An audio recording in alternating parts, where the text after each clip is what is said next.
the southernmost point of Dorne and all the way to the lands of always winter. And what's west of west and in the shadows in the east, this is Casterly Talk. I'm Ken Napzok, and Rachel Cushing is in studio today. So happy to have her back in studio, part of the cogs of this wheel we do not want to break. Welcome back. Thank you for having me. It's nice to be at the microphone again and not just on the phone. That was a good phone call. It was. Good phoner. Good phoner indeed. We are here to, there's no... I was looking at the Game of Thrones news right before we went to air here this week. And we're recording a little bit earlier in the week than I might normally do to ensure that Rachel could be here. So we happily move things around. We'll move mountains to get Rachel in studio. Not a lot of news, Rachel, except for this article going around that George R. R. Martin found some of the changes in the final season, particularly the finale, traumatic. And he's being so dramatic about it. And that the show, if it had been completely faithful, could have gone 5 more years. He's speaking with, I forget, what's the outlet here? I'm reading off some weird websites, so I don't know. When there's slow Game of Thrones news. Fast Company. It can be traumatic because sometimes the creative vision and your creative vision don't match, and you get famous creative differences things, and that leads to a lot of conflict. So, all right, there you go. He's saying he might have had some conflict. Rachel, what are we going to do with this guy? I don't know. George does George, and for the most part, we forgive him that. And he's not wrong in the sense of, what works in the books is not necessarily what's going to work in the show. And for better or worse, the show caught up, and the landscape was what it was, and the David and Dan, did what they could with it, and and now we just are hoping for the rest of the books. Get writing, George. Get writing, and you're producing some prequels, right? You're helping dabbling around. It's not even, and this is even to me about just season 8. It's just like he kind of had this approach. There's things started to happen by season 4 where I felt, George feels like he's separating a little bit. Yep. Oh, no, it was pretty clear because he'd been so hands-on, particularly in seasons 2 and 3, to the point of writing episodes and the like. And, and those were very faithful to his books. And the changes, I think, made sense even to him. Yeah. But, his pace with writing the books slows down between every novel that comes out. It's a known fact at this point. Yeah. And the show was such a hit. They just were cranking them out. And they just got to this point, and he probably saw it coming. Yeah. By the rate that the show was getting through the storylines, and he knew where he was in terms of writing the books, and he seemed to have. I think that was also the period where he was realizing, that certain things that he had thought were working in his writing weren't, and he was changing things up. And there used to be a lot more chapters being released, and there was a feeling of momentum with the book, and then it all kind of came to a halting stop for whatever reason, whether it has to do with the show or not. I'm sure we'll never know for sure. Right.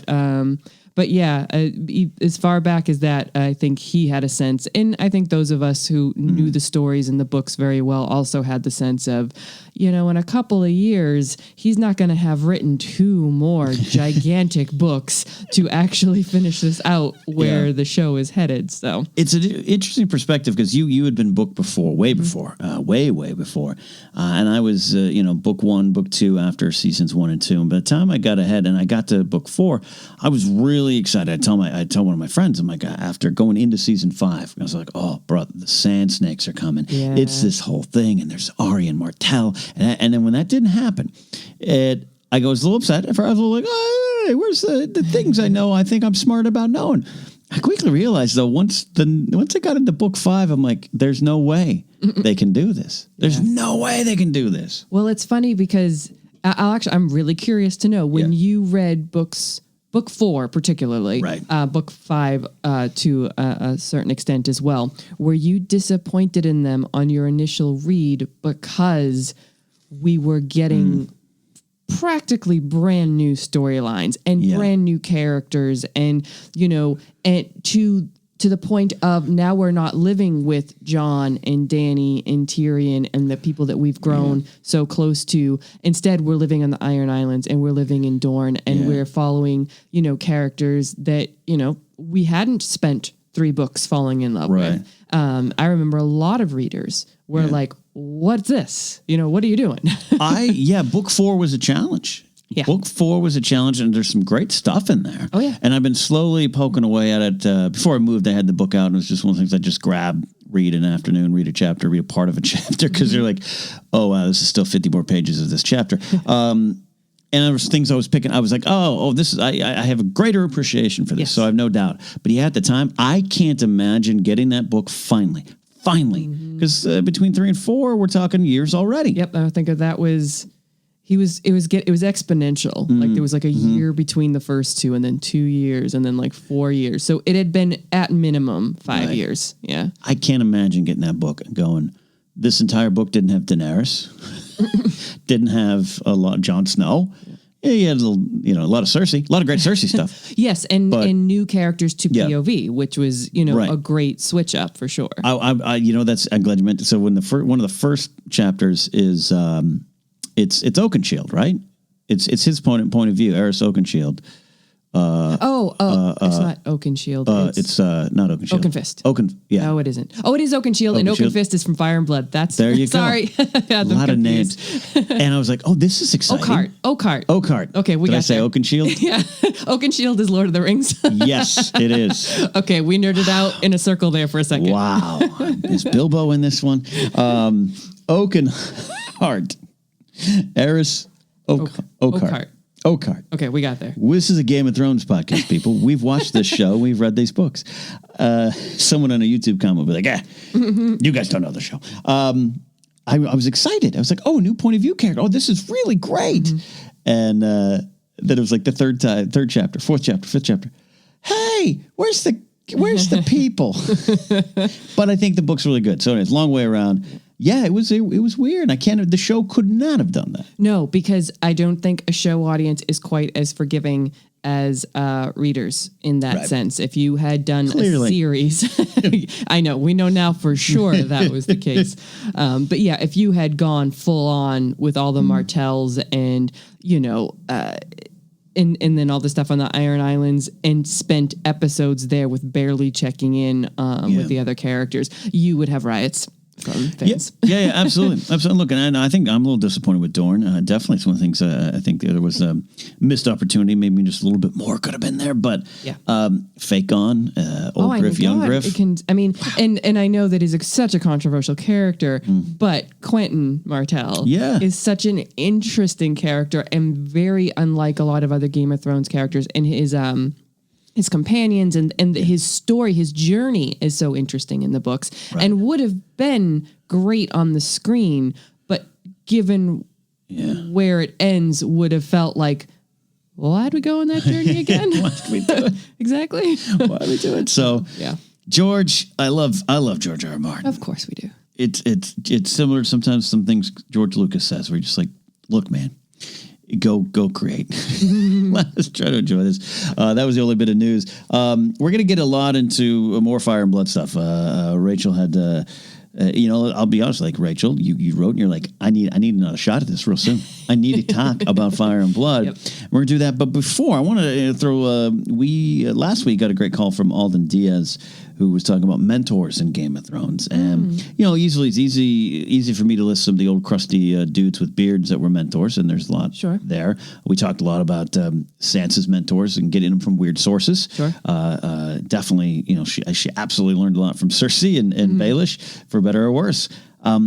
We got a call about a great mentor. I'm going to play here. Do you have any thoughts on mentors in Game of Thrones, what it means to the story, and some of your favorites, including some of those old crusty guys with beards? Sure. It's such a fantasy trope, if you will, to have that character, the person who's been through it all and is looking to the next generation and training them. And, they're not quite as deliberate and apparent in Game of Thrones as they are like with a Gandalf or with an Obi-Wan, in those classic stories. But you have a lot of, I think like the father-children dynamic has a bit of that going on in here. And in my head, I go immediately to like Robb and Jon both trying to emulate Ned in a lot of ways. And, in a kind of a twisty version of that is Tywin and his children. And, he is a mentor to them, even though it's not necessarily in all the positive attributes you think of when you think of mentor. But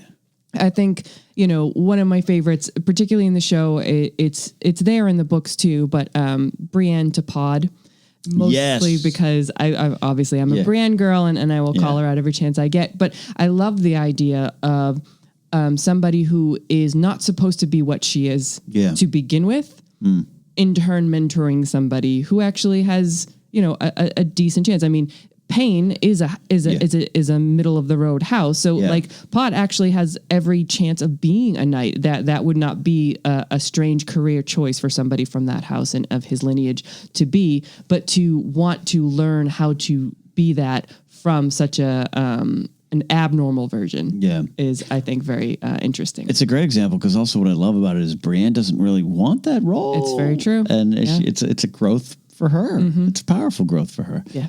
Brianna Tarth, we do love you so.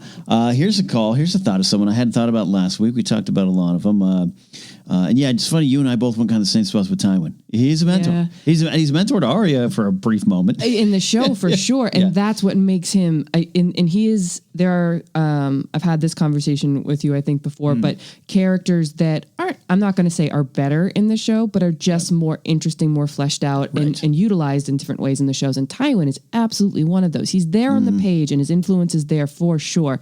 But when you actually have Charles Dance inhabit the role and you see him skinning a deer and you just get it all from an eyebrow raise from that guy. And then to further that character in the idea of how he relates to the next generation by introducing Arya into the scenario. It's just, it's one of the really great things that the show brought to this story. Yeah, you didn't think of it, George R. R. Martin, huh?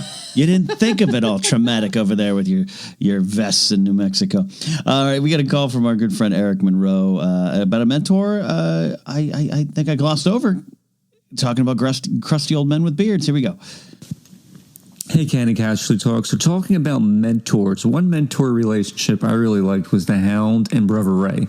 Now, we only got to see it for one episode, but I personally thought it was very, very effective, and it leads me into a what-if question. My question is, do you think if Brother Ray and his flock were never killed, do you think the Hound was content with just living that kind of a life? Because, the Hound really did seem at peace. But do you think sooner or later, eventually, something would have happened and, that quest for vengeance against the mountain, something would have driven him from that kind of like peaceful life? So what do you think would have happened to the Hound if Brother Ray never died? There you go. Very cool. Yeah, so I love this one. Ian McShane's so great, and and he's if he's just there for an episode, we will take what we can get. And he's a crusty old dude himself who's like, I don't like that show. I don't like that show. Love that relationship. Talk about book to show. This hasn't even played out in the books. We got this gravedigger running around, right? Which by now it's it's the Hound. We're all pretty sure. And they throw in the grave digging scene with the Hound. Was it season 7? So. I don't. Yeah, you're kind of shaking your head too, Rick. He did not seem content at all because you can't. The difference is you can't go around and have this character called the Gravedigger, and people are like, we don't know who that is when you're looking at Rory McCann. You can't do it. No, you're absolutely. You have to deal with it differently. It's the same with Barristan and Arstan Whitebeard. Like what works in a book is not going to work visually speaking, which is fine. Lest we forget, Barristan was around for a long time with a white beard and a different name in the books. Exactly. On the show, it's 2 seconds. Speaking of mentors, anyway.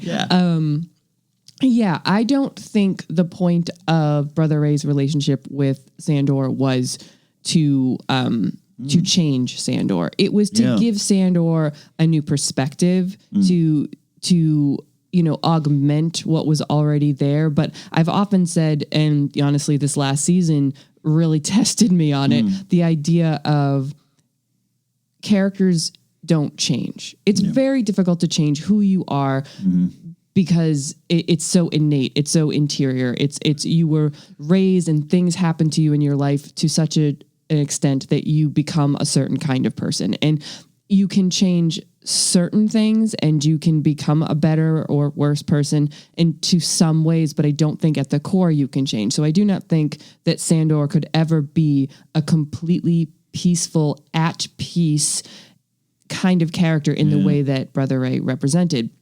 But I do think he gave him, aside from the fact that he nearly died, which will always give somebody a certain new perspective. But Brother Ray also brought to him like a sense of maybe it's okay to, it's like the accepting yourself type of situation, you know, because Sandor was a terrible person and then beat himself up for being a terrible person. Like he was like a sort of a self-flagellating character. And I like the idea that he could look at a peaceful community, which he could not have done in season 1, and look at it in this, way, you know, years later, and see something positive in it. It's not for him, but it's something worth fighting for. It's something worthy in this world. You know, you think this world is basically just terrible through and through. Here's a little piece of it that proves that that's not the case. They then all get killed, so maybe his point of view is a little bit more corroborated. But in the what if scenario, if they hadn't, I still think there would have been some catalyst, there would have been something that set him back on a collision course with all the characters, you know, that he'd known before, and with the Mountain. But that burned. But it's definitely a mentor situation in the terms of like, here's another way to look at the world and to look at yourself in it. I think that's some great insight in what you're saying there about him kind of beating himself up for being bad, but knows it and doesn't necessarily, you know, I wonder if he ever wished he had a choice, you know, of to be good or not. Early on, you kind of think you probably went through that stage of it. Yeah. Like, you know. I was burned by my murderous, crazy brother. Yeah. And this is the life that found me. So, it wasn't, I never got the sense on that episode that he's sticking around, but it serves a great purpose, that there's some other things to fight for. I think the biggest, you know, change is him burying the farmer and his daughter. Yeah, absolutely. And caring, because he wasn't wrong when he told Arya, this is how it is. Exactly. His point of view in the world was the one you would have had you lived his life. Yeah. I mean, it's just that black and white, but it was nice to see that a certain perspective shift showed him that there are things worthy in the world. And then, you know, even when he's right, you know, to the kind gesture does actually mean something. It pays off a little bit too when he's talking to Brienne, reunited with Brienne, and they're talking about Arya. She's like, she's alive, you know, and he kind of has that reaction to it. Like it allows him, you know, before he would have been like, I don't care. Well, there's throw the girl, and there's your other connection, the mentor role for him to Arya. You know, bringing his perspective to her, hardening her in the ways that she needed to be. You know, as a lord's daughter and stuck in the world in the way that she was and the things that she went through, she had to be hardened, and he was a very big part of that. But in turn, she kind of snuck into his heart in a small way too. Yeah, absolutely. It's a great example.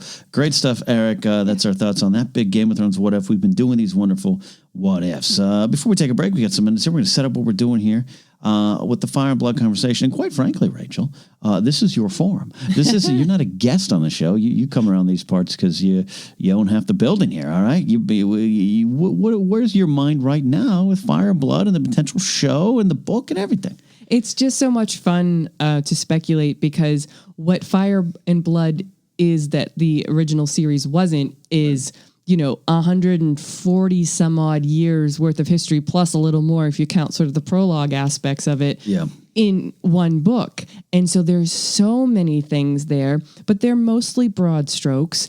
So my head goes, if a show focused in on this part of it, think of all the amazing ways they can build upon that and visualize that. And, you know, and there's so many sections, and I get why, you know, it seems likely that if this show does at least move forward into the pilot stage, that they're concentrating on the Dance of the Dragons. I totally get that. But there are so many show possibilities within this one book that I absolutely, you know, just makes me very excited, like more so than I thought I was going to be. And weirdly, I love the Long Night idea, and I'm very excited for that show. I really, really am, because I love the White Walkers, and I love the Starks and the North, and all of that's going to be great. But there is something about the Targaryens and about the fact that I just loved reading Fire and Blood so much that my imagination sort of has gone a little wild with all the possibilities. And it just makes me happy that HBO is considering, diving into that material. It's somehow. so fun. I have to remind myself that I'm still excited for the other one, Yeah. and not be like the other one, because this one's farther off potentially. Sure. The other one's shot, and I'm so excited for that one. Yeah. And this one comes along, and I don't know. And then I was reading and getting some notes up about the book Fire and Blood. One of the things I think I stumbled onto Wikipedia, not a wiki of Ice and Fire where I go a lot. It was like, the book's got mixed reviews, and again, some people didn't take to it as much. I totally get that. I think you and I took to this book way more than maybe Yeah. I thought. I thought I wasn't alone. There's other people who enjoy it, but some of the reviews, I just was like, what are they talking about? It's like, man, we just read different books. I have to ask, are you, you like to read like history books, like nonfiction? Yes. Me too. And I think that Yes. might be part of it, because I listened to your wonderful episode with Michelle, and she said something that my sister did too, which was, it just got a little tiring for them, at a certain point. Like, certain plot points and certain characters and certain stories did capture their imagination. Yeah. But after a while, it's just a lot of names and a lot of battles and a lot of dates and a lot of and it's a lot to throw at you. But I'm used to that because I'm like a World War II military history junkie. Like I've all the Ambrose books and Right. that kind of stuff. So I read David McCullough books. yes, exactly. So my brain might be more attuned to that kind of writing style, which this has a similar, because it's Archmaester Gildane writing the history. So it's a historian writing a nonfiction history. And same with the World of Ice and Fire book, and this is way more in depth than that. Yeah, it is. And if you're out there listening and you tried to read this or you didn't take to it, this isn't even close to like a season 8 debate. It's just, Rachel just really hit the nail on the head there. I will sit and watch, every Ken Burns documentary there is. Exactly. McCullough books. If you've ever read a David McCullough book, I mean, they can get pretty thick. Mm-hmm. I read the Teddy Roosevelt one, which is great, and it like ends at his he's 29 when the book ends. Like, it doesn't even get to the presidency. A lot of times reading about the North Dakota Badlands, and I just love it. Yeah. So I'm taken to this, but you're right. Yeah, there's I've already discussed. You can't just do I think you could, but you can't just do a documentary series. It wouldn't work. People want the drama. Yeah. So let's highlight some of the stuff. Dance of Dragons is makes a lot of sense. It is the book has 6 chapters roughly of the Dance of Dragons, and it's the dying of the dragons, all those kind of things. And it's some of the best stuff. And again, it's the main event for a lot of people. Yeah, and it's also the one he's fleshed out the most, because even prior to Fire and Blood, he had written The Princess and the Queen and the Rogue Prince. So he had, really kind of fictionalized those stories already, and then just added that much more in Fire and Blood. So, those characters pop off the page almost as much as some of our favorite Game of Thrones characters. Yeah, totally. So you can just see why that there is such a great framework and such great struggle and controversy and characters, from all different, houses that we know and houses that we don't, and even does sort of, bring in a little bit of Essos and a little of the more the international, if you will, flavor of things. So it makes a lot of sense to me, because I can already picture the tent poles for the seasons and like in this particular story. Especially if you're looking at it's the blacks and the greens, son for son, the red dragon and the gold, Rhaenyra triumphant, Rhaenyra overthrown, and the sad short reign of Aegon II. There's 6 seasons right there. 100%. Absolutely. Yeah. And I do think too, because you would have to start a little bit earlier. Like I was thinking in my head, like, what would I want to see? I would like to see bring in, they did Max von Sydow already as the Three-Eyed Raven, but bring in an Ian McKellen or somebody and be Jairus just as he's about to pass on. And then you have the controversy of who inherits. And that was the first time the realm decided that it would go through the male line versus the female line. Passing over Rhaenys and going to Viserys. And then you have to track Viserys, because really the seeds for the dance were planted in his reign because of his 2 wives and his 2 children. Right. And we're right back to the female through Rhaenyra, and he chose her as his heir. Yep. And yet he got remarried to those Hightowers, which, speaking of a family, a house that we've never seen in the Game of Thrones, but is huge in the history of Westeros. We could get Hightowers. You could have, Alicent coming in and then having Aegon, who would become Aegon II, and then you have your greens and your blacks, and there you go. But you need to plant those seeds. So I always, like in my head, like the first season would back up just a little. Game of Thrones did it. We didn't get right into the War of the Five Kings. We had to back that up and set all the pieces in place. So, but there's a lot of really cool things. I mean, folks, if you're hearing these names, this is what I told you last week on the show when I was broadcasting by myself. You should be afraid. Rachel's ready. She's been studying this book again. I have a head for names. Except for Oakenfist. Well, I started you off the wrong path with Thor and Oakenshield, right? This is why she's a former champion of the world there in trivia. So let's do a couple now, and we'll take a break. Then we got a call from our friend and contributor, Thomas Rissling, that is about this book as well, and something that he thinks, he'd like to see at least. So what are some of your other highlighted things that you want to see here?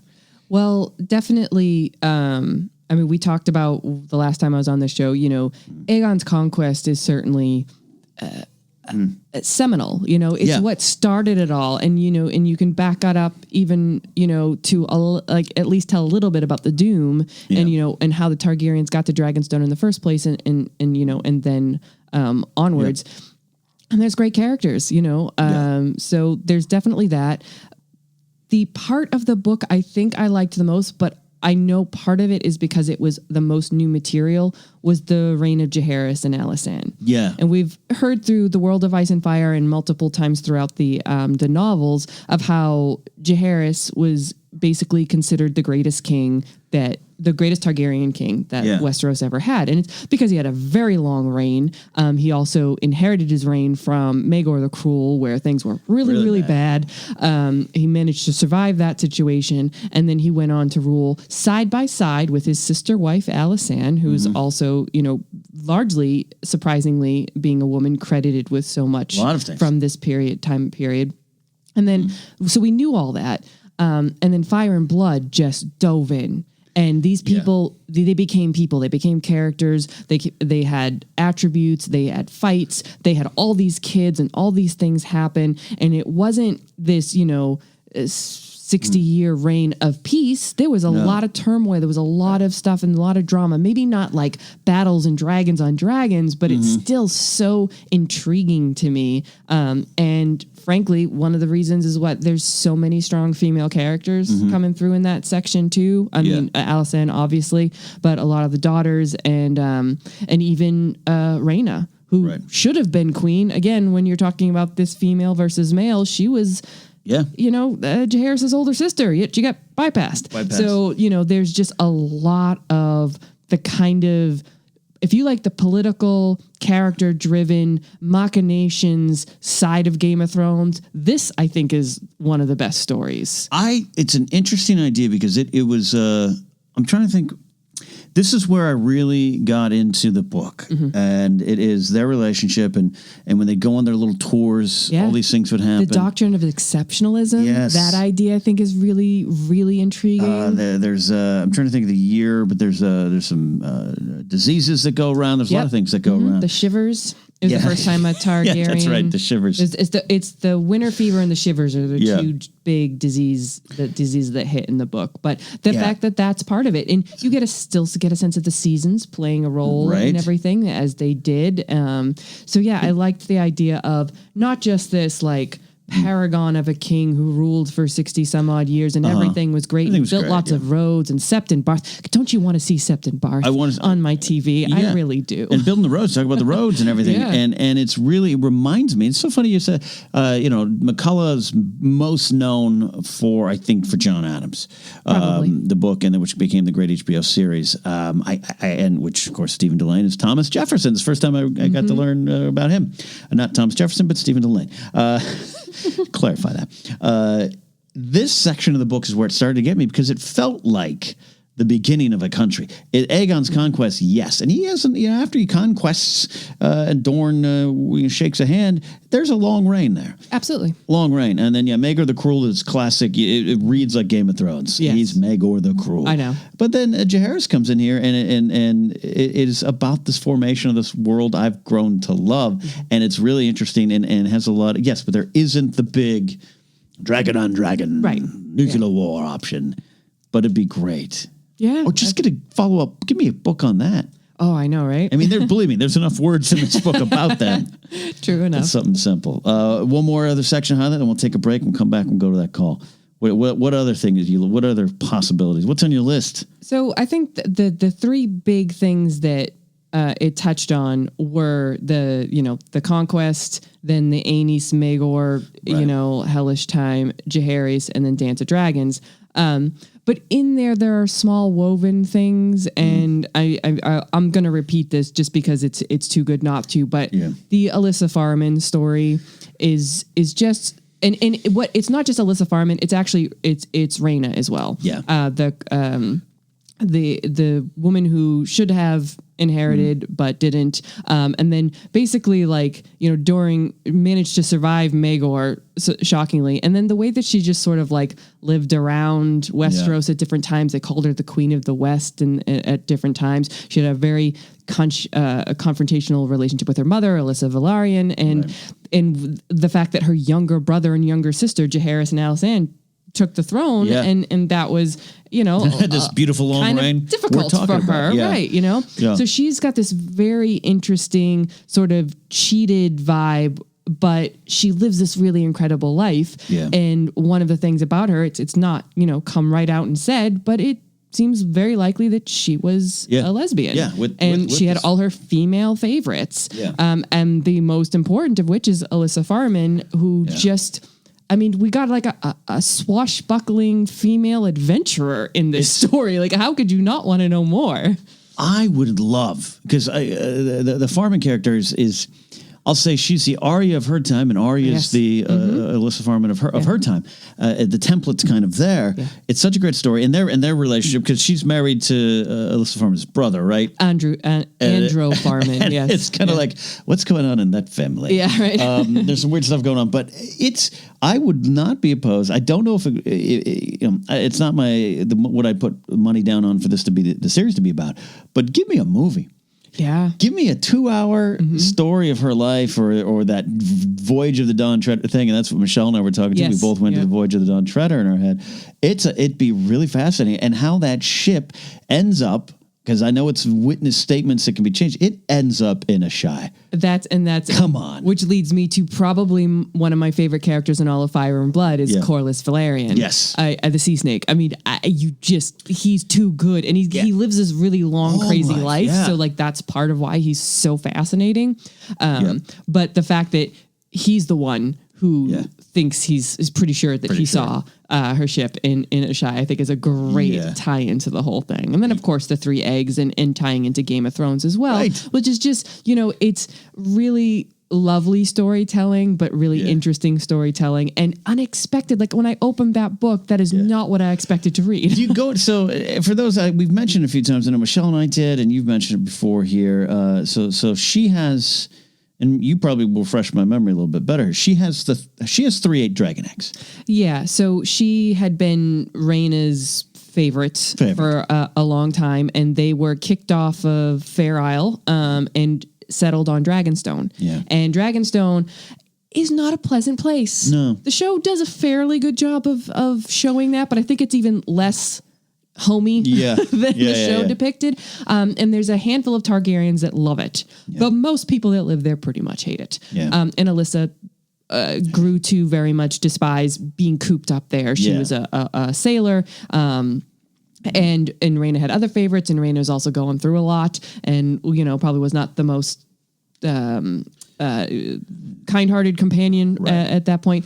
So she asked to leave, and Rhaena said no. So she decided to steal 3 dragon's eggs and run for Bravos, which is just crazy and also very cinematic in my brain. I can just see this. But yeah, it heads to Bravos and sells the eggs to a Bravosi and is able to use that money to build her ship and fund her great expedition. This great expedition. So you tell me, that's not a start of a movie. Right. And I love what George does. He's always going to leave room. Yep. He's always going to make you think and have a little fun, and I love that. There's a Star Wars book I just finished, Alphabet Squadron, and there's a point that has nothing to do with the Jedi. It's all Battle of Endor right after stuff, and these pilots are on a temple, Jedi temple, getting supplies, and a ship flies over them. And I'm telling you, in my mind, that's Luke Skywalker, and it's just fun. But it's never explained. The answer's never given. George dances in that world all the time, and this book is full of it. And I'm telling you, when I realized she was selling 3 dragon eggs over in Essos, and those are going to end up in Ilario Mopathis' hands. I just think I want to see that on screen. Yeah, absolutely. I just want to see that on screen. Because at the end of the day, for television viewers who haven't read the books and don't know any of this, for whatever shows and movies that come next, they want the connective tissue. They want the little pieces that, make them feel like they understand and know a little bit about this world, and things like that will go a long way. Things like that will go a long way, and there's a lot to talk about. We're going to take a break, but what my one fear is, with the Age of Heroes show, we don't know. And George he's already like, you're gonna find out some truths, and he's gonna have fun with that. And I trust him. I really trust him. Yeah. This one, he's laid it out like a documentary, like a history book. That if they were to squish something up, and suddenly characters are in the wrong era by 50 years or something, just because they want to get something cool, I'd have to struggle with that. But I'd still love to see it. Sure. Don't get me wrong. All right, we're going to take a break here at Casterly Talk. On the other side, we're going to hear from our friend Thomas Rissling with a phone call. And we're going to talk more about Fire and Blood. Rachel Cushing is here, everybody. And we're having fun talking Lord of the Rings. I mean, Game of Thrones.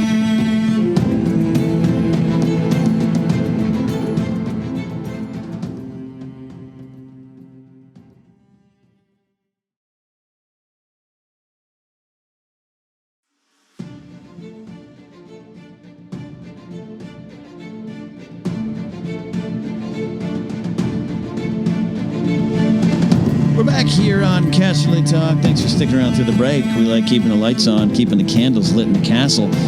Rachel Cushing is here. We've been talking Fire and Blood, and I got a confession to make. I just love listening to you talk about this. I don't feel like I need to do any talking or hosting. I just feel like I need to give you the forum to talk about these characters that I just love your joy of Fire and Blood, and I said it was my favorite reading experience, and that includes reading book 1 and going, "Holy, this is just as good as the show and better in some spots." And then book 2, and I think season 2 is better than book 2. Don't at me. But reading book 5 and go and like having those like hold down the book. Oh my God, I can't wait to see this on TV, and some of the stuff you do see later on TV. This one from start to finish, I just soaked it up. Clearly not as good as you with the names, but I soaked it up and just loved reading this vibrant, living history of this world that George has created. This is why we're talking about it here.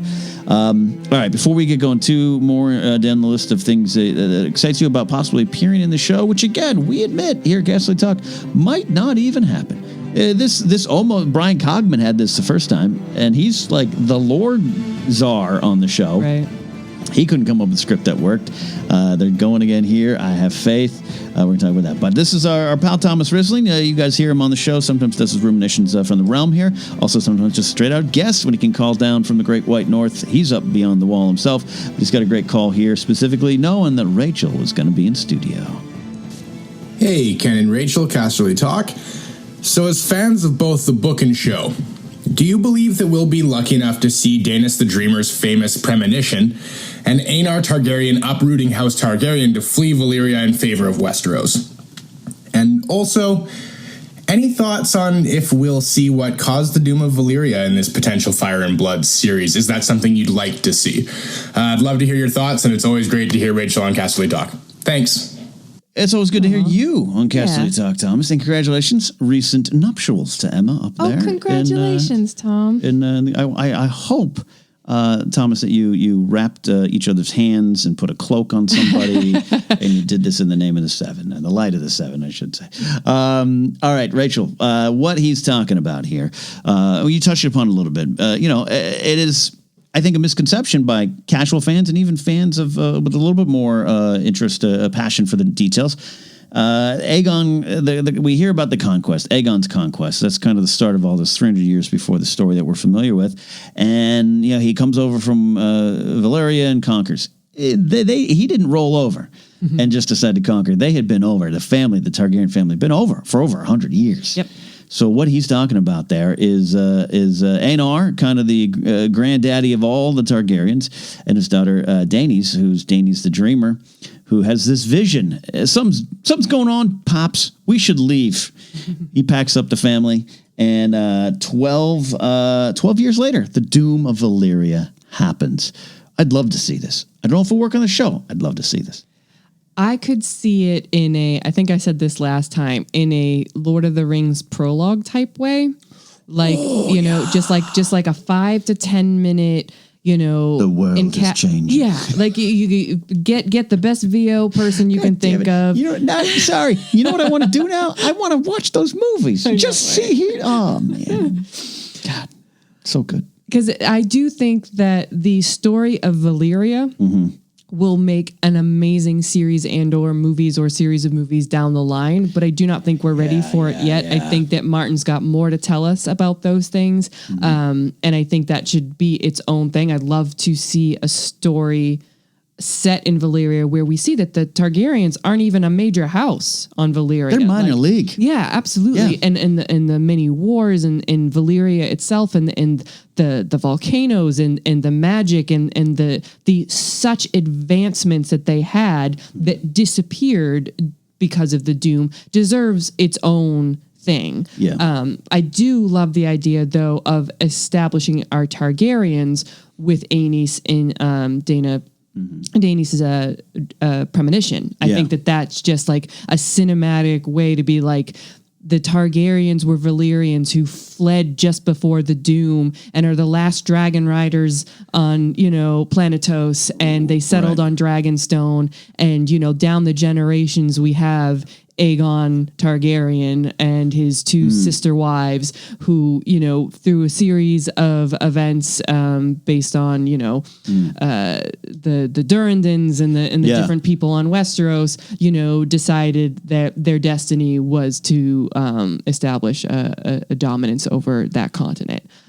So I could see like an epic sort of prologue that explains all of those things and even gives us some visuals of the volcanoes erupting and the dragons and who's left. It's just the Targaryens and the 5 dragons that they had on Dragonstone, and they turn their backs to that and they look towards the future. That's great answer. I would expect nothing less. I love the prologue idea. Love the prologue idea because so when you see Jorah and Tyrion, paddle through there and Stoneman and everything, but it's just before that moment. And that's a great moment, the Stoneman and everything. But like, I was as awed, and I know you were. A lot of us were because we hadn't really seen it. This isn't a place we've gone in the books, right? At least yet. And to see it, even with the show's kind of version of it, it was breathtaking. Yep. So to get that story, it would connect with the show that people are familiar with. It would work, and otherwise you might have the show. The reference to the Doom would be just like the Game of Thrones, just this really weird ancient history thing. So to explain it in a prologue some way, but then jumping ahead, if Dance of Dragons is where they go, then you'd have to also roll through Aegon. I was going to say, then the prologue gets a little longer because you have to establish, Aegon and his sisters and the conquest. I mean, maybe even, and hit on all of the important things because, like we mentioned before the break, Aegon's conquest, went smoothly in some ways and not so in others, in the way that, they sort of let things lie with Dorne is interesting in and of itself. But they established it in the starting of building King's Landing and the crowning. And, there's a lot of interesting things there, but you kind of have to like move through that. And then he, led with an iron fist. So he conquered everybody. So they all bowed down to him. He was already married to his sisters at that point. Right. So the faith couldn't really say a whole lot. Things got much trickier with his heirs because neither Aenys nor Maegor were Aegon. Yeah. And caused all kinds of trouble. But I do feel like as much as those stories are great and I do think would make a great series, it would be easy enough to, in that voiceover, Aegon passes and the realm is in the hands of his weaker son, Aenys, and things just didn't go very well there, and Maegor took it by force and plummeted the realm into chaos and fire and blood, and it took his death and the ascension of the boy king and queen to settle everything and whatnot. And I would, like I said, I would love that to be the series, but it probably won't be. So you just have to be like, and then Jairus the Conciliator reigned for so many years. All was good until the question of succession once again came into an issue in the Great Council and all of these things. And then you settle into, like I said, I think you need to settle into Viserys's first reign to really get to know all the players. And then maybe there's a time jump or something to get Rhaenyra and Aegon a little older to actually jump into the dance itself. It's looking down. It's like any story, any trilogy of a movie. So you want to start it at the most at the latest point you can to make it interesting. Right. And the dance seems to be the point. Because I think Aegon's conquest, I was so geared up to read about it. And then you see there's that 45-minute history and lore video they put out, I think, with the season 7 disc set. And it's fascinating. And that just made me think, and watching that 45-minute, you guys haven't watched yet, it's like those animated history and lore videos that have been with the Blu-ray and DVD set since the beginning. I realized it's not the most interesting part of this 300-year history. I don't think so. Yeah. In fact,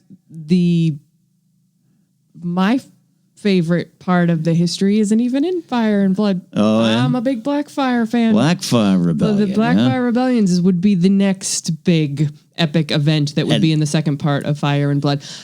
It's a little sad because you don't have dragons. Yeah. That's certainly the case with the first half of the Targaryen reign. And dragons are a huge part of it. And again, for a TV show and the visuals, and we saw what they did in Game of Thrones with the dragons. They proved that they can do that, and we want them to continue to do that for sure. Yeah.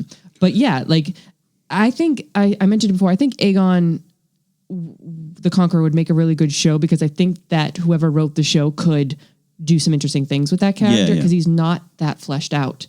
And I still find that very enigmatic and a very interesting, like, what would a showrunner and a room full of writers have to say about his ruling style and what it meant to be a Targaryen at that point and what his goals were and the relationship he had with his two sister wives and everything. I think his sister wives are way more interesting. Right, because they're way more fleshed out in the stories, for sure. And influential. And you see a lot of things. And Arya looks up to him. Absolutely. It's interesting because I was, again, the show's built. It's like the signing of the Declaration of Independence, right? It's the beginning of the modern timeline in the show, and it isn't. You're right. It isn't as fleshed out, but when you get there, you're kind of like, oh, he's not just he's a conqueror for a little bit, and then he just rules. What happens after? It could be interesting too, especially as it rolls into Aenys' reign and then Maegor's reign, like the sort of devolution and the awareness of the people that had been subjugated to, we don't really actually like the fact that we were conquered by these people that married their sisters and like burned, whole houses to the ground and Harrenhal and all of that stuff, and they fought back and it's great because the parallels can be made too with the Sparrows. The rising of the warrior, the faith warriors, and I think that could be a really interesting avenue because it's so Game of Thrones, to have the religion involved in the politics. And the thing. Let's go to the Blackfyres. You want to go to the Blackfyres? I love the Blackfyres. Pitch me the Blackfyres. Now, this is probably going to be in volume 2. Yes, I would think so. Yeah, it is. It has ties to... and it has some theory ties to Game of Thrones. You got some names we're familiar with, or should be familiar with. Yeah, give me a Shira Seastar story. Sure, absolutely. But where you go, what do you want to see? What would you want to see with this? It really comes down to me. It parallels Game of Thrones so well in the sense of you've got your Mad King and Aegon the Fourth, and the idea that his legitimate son is not your epitome of a Targaryen. He took after his Martell mother and did not look the part. He was not much of a warrior. He had dark hair, the olive skin color tone from Dorne, but he was actually a very good man and a very competent king. But you have on the other side of the coin, Daemon Blackfyre, who is the king's bastard son, who he legitimizes, who is everything you want in a Targaryen ruler. He looks the part, he acts the part. He is supposedly the epitome of chivalry, because this is the era of chivalry. You don't have dragons anymore, so you have kind of a rise of knighthood and classic and the idea, in the ideas and the ways that we think of in certain medieval histories. So I just love the idea of you having these opposing forces that it's almost about optics as it is about what they bring to the table and who in the realm sides with who, because it's a 50-50 thing. Like when I read about the Dance of the Dragons, I'm like Rhaenyra all the way. Like I'm black, I'm not green. Like there was nothing in my head. The first time I read the Blackfyres, I was Darren all the way. But you read the Duncan Egg novels, and the more you read about it, the more you get a sense of, you kind of understood why the reach and the people who understood, that you need a ruler who rule in strength, who can wield the sword, can be the knight, could be the epitome of things. And don't forget that, they hate Dorne. Yeah. They absolutely hate it. And yet they have a Dornish queen. Yeah. And that was the way they got Dorne into the realm, by marriage. But the rest of the realm, the rest of the Six Kingdoms were like, screw that. Not us. We have been raiding and fighting with these people for hundreds of years. And now you're going to marry into them? Yeah. Like, they were not happy about that. And you got to go, I kind of understand that. Yeah. So I like the Blackfyre Rebellions because I like that both sides are even. They have legitimate thoughts, and I mean, there's plenty of evil players in there too. Yeah. But if you want to get into the murk of the politics and the machinations and that side of Game of Thrones, plus get big battles, then this is the story for you. Well, and then at the end of the day, I mean, Bloodraven is probably my favorite Game of Thrones character of all time. Yeah, and that's where it connects to Bloodraven, the three-eyed crow or raven, depending on how you want to read it and look at it. Yeah, that's where he comes out of, right? Yeah. So, he's a fascinating character. And I am one of the ones who can get really easily behind the Quaithe is a reborn or still alive Shira Seastar thing there. Yeah, the Blackfyre Rebellion would be, because you Duncan Egg, you touch on a little bit there if you guys read the comics and everything there. It is. You're right. I didn't really thought about it. It's not just the most Game of Thrones thing. In terms of the overall optics, it doesn't have the dragons, which the show doesn't have for, it does eventually, but it's not there right away. But it has more of the intrigue versus dragon, conquered. It has more of just what you said. What side do you choose? Which way do you go? Is Tywin a bad guy? Is Tywin a good guy? Cersei, I don't like Cersei, but I do sympathize with her. Right. There's a lot more of that going on there. Absolutely. I think that there's just so much potential there. And I just cannot imagine that, if we're looking at way down the line, that they're going to run their way through multiple Game of Thrones shows, that this isn't eventually one that they do. Yeah. It makes too much sense to me. Makes sense. And it kind of ends and rolls into the reign of Aegon the Fifth. In a way. Egg. Yeah. So that's that's a little bit of like a reprieve before it sort of devolves again. You have the tragedy at Summerhall, and then you end up with Ares and it all falls apart. Yeah, War of Ninepenny Kings. We get a young Barristan Selmy. So that's an interesting option to look at.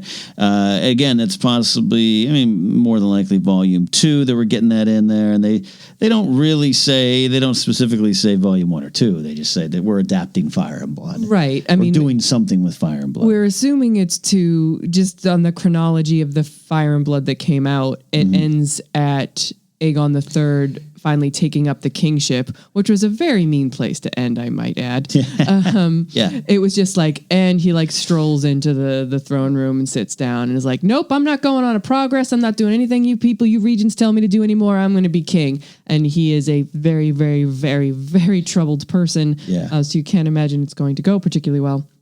But it's a good cliffhanger. Yeah.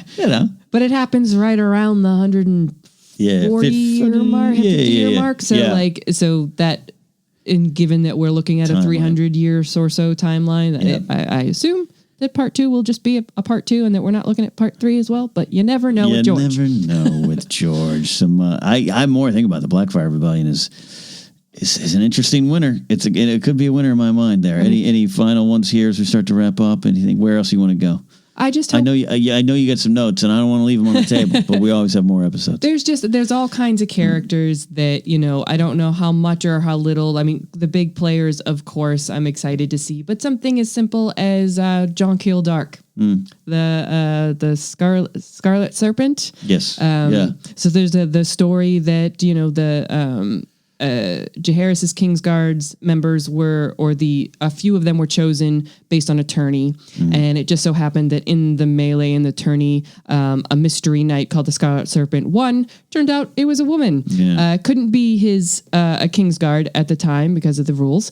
But later on, Alison was attacked when she was pregnant with their first child. And after she survived it, they decided that she should have her own personal kind of a Kingsguard, Queensguard type situation. And she was like, well, I was attacking the baths, which is men can't go, so I want a woman, and so let's bring this Scarlet Serpent back, and John Dark became her bodyguard for all intents and purposes. So little things like that, that George, snuck in there, such great little tidbits.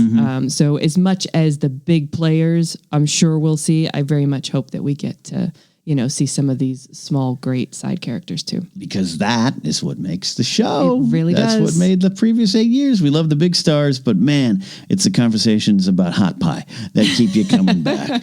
Rachel, we could go on and on and on, really and I mean that in the best way possible, but we're going to wrap it up here today on Casterly Talk and get you back real soon. I know Andres Cabrera and I are licking our chops to talk about Tywin. That's coming up soon too. Your guys' thoughts and questions, keep them coming. You can use the hashtag Casterly Talk on Twitter and call in here to Anchor. You heard Eric and Thomas. We get a lot of great calls from you. We're still doing those Game of Thrones what ifs. That's going as long as we want it to be. There's a lot of great what ifs. We had one from last week. Rachel, Mark, I don't know if you heard it. Mark Talk called in asking, what if Ned was late to the Tower of Joy? What if he didn't get there and knew his sister was dead, but didn't know that the baby born, what it was? Maybe he didn't get all the information. What would have happened? It spins you off into another spot. Nope, that's a good one. Yep, we're having a lot of fun with those. Rachel, I know you are not a... Imagine if Arthur Dane was still alive. Oh my God, my head just exploded. I see, that's why I started to go down that way. Because I thought, does he go down to Dorne? Does he go down to the heart of Dorne and say, we're fighting now. Come get me, Robert. Yeah. Come get me. See? This is why we do the Game of Thrones what ifs. More of those. Lon itching to come back as well. A lot coming on. Rachel, I know you're not you are a retired legend in the Schmodown, but they can still watch that. Anything you're working on that you can share and promote, or? I have a show that's airing right now called A Wedding and a Murder on Oxygen. It's a true crime show. Ooh. And a new show, season 2 of Ready to Love on Oprah's network, Oxygen, premieres next month, and I was an editor on that as well. She does great work, folks. She's not just a trivia champion. Did you know that? I knew that. Now you do too. Rachel, thanks for coming in. Thank you all for listening here on Casterly Talk. Go start some kind of rebellion, yeah, Blackfyres.